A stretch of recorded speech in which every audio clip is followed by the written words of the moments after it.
సత్యం న్యూస్కి స్వాగతం. ప్రేక్షకులు నమస్కారం. దుర్గి గ్రామంలోని సత్యసాయి కళ్యాణ మండపంలో మహిళా సదస్సును ఏర్పాటు చేసిన దుర్గి పోలీస్ శాఖ.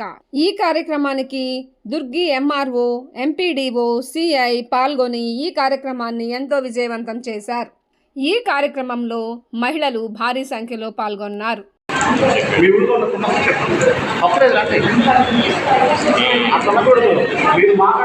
ఎక్కడికి వెళ్తున్నా కూడా ఈ హెల్ప్ లైన్ నెంబర్ని గుర్తుపెట్టుకుని ప్రతి ఒక్కరికి కూడా దీని గురించి తెలియజేసి వీరికి సహాయ సహకారాలు అందరికీ కూడా ప్రజలందరికీ కూడా అందించాలని తెలియజేస్తున్నాను.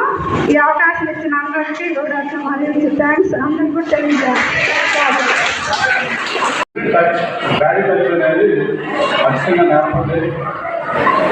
మగవాళ్ళు చిన్నపిల్లలు ఆడపిల్లలు ఉన్నారు కదా, ఆడపిల్లలు టచ్ చేసినప్పుడు ఎక్కడెక్కడ టచ్ చేయొచ్చు, ఎక్కడెక్కడ టచ్ చేయకూడదు అనేది దయచేసి నేర్పించండి.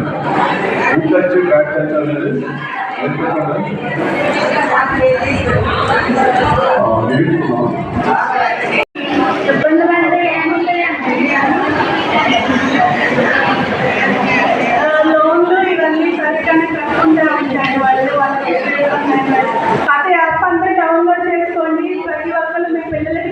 చేయించుకోండి.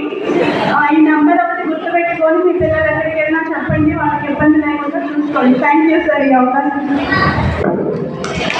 30-40 రోజులు రావాలి.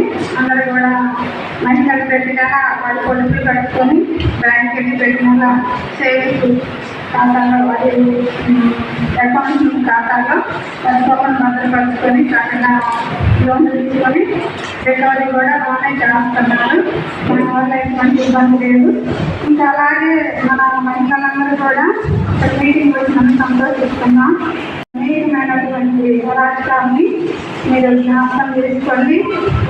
ఎక్కడా కూడా చిన్నపిల్లల పైన కానీ మహిళల పైన కానీ ఈ రోజుల్లో చూసినట్లయితే చాలామంది కొంచెం ఏజీ పైబడిన వాళ్ళపై కూడా వ్యవస్థలు డైలీ పేషెంట్స్ రాష్ట్రంలో ఎక్కడ చూసిన పేపర్లో కానీ టీవీ న్యూస్లో కానీ ఇన్స్టాలో వాట్సాప్ ఎక్కడ చూసినా కూడా చాలా భయంకరమైనటువంటి రాష్ట్రాలను ప్రతిరోజు చూస్తూ ఉన్నాం.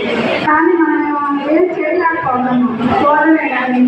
అయితే మేమందరినీ కూడా సార్ వాళ్ళకి జనాలు కూడా ఏం చెప్తున్నానంటే నా విషయంగా ఇక్కడ నిర్ణయించుకుంటున్నాను. ఏంటంటే ఒక మహిళపై కానీ ఒక చిన్న పాపకి కానీ దాడి జరిగేటప్పుడు వీడియో తీయకుండా ఆ అరాచకాన్ని అరికట్టడానికి, ఆ అరాచకాన్ని ఆపడానికి మన సార్ వాళ్ళకి ఫోన్ చేసి అటు వాళ్ళని రప్పించి వాళ్ళ హెల్ప్ తీసుకొని ఆ పాపను కానీ ఆ మహిళని కానీ ఎవరైనా ఉద్యోగాలు కానీ కాపాడటానికి ట్రై చేయాలని నా యొక్క అభిలాషం. ఎందుకంటే వీడియో తీసి పోస్ట్ చేసి మరి అది చనిపోయాక వాళ్ళకి ఏదో అన్యాయం జరిగినాక మనం ఏం చేయలేము. అది అందరూ న్యూస్లో చూసి అయ్యో బాబా అనాలంటే దానివల్ల మా రాష్ట్రాన్ని కానీ యాభై జిల్లాలో కానీ మండలంలో కానీ ఏమి వచ్చేది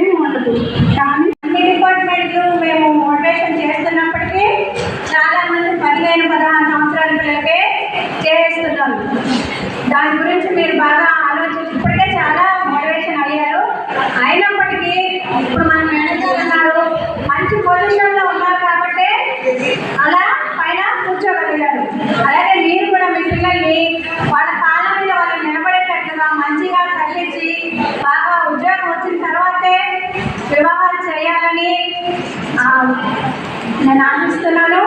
ఫ్యూచర్లో ఏదైనా వాళ్ళకి ఏదైనా ఇబ్బంది జరిగినప్పుడు చిన్న వయసులో వివాహం చేస్తే వాళ్ళకి ఆర్థికపరమైన స్వావలంబన ఉండదు. అదే ఒక పొజిషన్ వచ్చిన తర్వాత చేశారనుకోండి, తన ఇంటిని చక్కదిద్దుకుంటుంది ఆమె. కాబట్టి అందులో చిన్న వయసులో అవయవాల ఎదుగుదల కూడా ఉండదు. దానివల్ల తల్లికి బిడ్డకి ఆరోగ్యము అంతా మంచిగా ఉండదు. నా విజ్ఞప్తి ఏంటంటే అందరూ ఇక్కడ ఉన్న పెద్దవాళ్ళందరూ కూడా ఇది ఒక మంచి విషయంగా భావించి ఇక్కడికి రాని వాళ్ళందరికీ కూడా చేతనైనంత వరకు మీరు చెప్తారని 18 సంవత్సరాల వరకు 18 సంవత్సరాల లోపు ఆడపిల్లలకి పెళ్లిళ్ళు చేయకూడదంట, దానివల్ల చాలా అనర్థాలు ఉన్నాయంట అని చెప్పేసి చాలా వరకు మారాలని ఆశిస్తూ, అలాగే ఇక్కడికి నాకు ఈ అవకాశం ఇచ్చిన వాళ్ళకి కృతజ్ఞతలు తెలుపుకుంటున్నాను.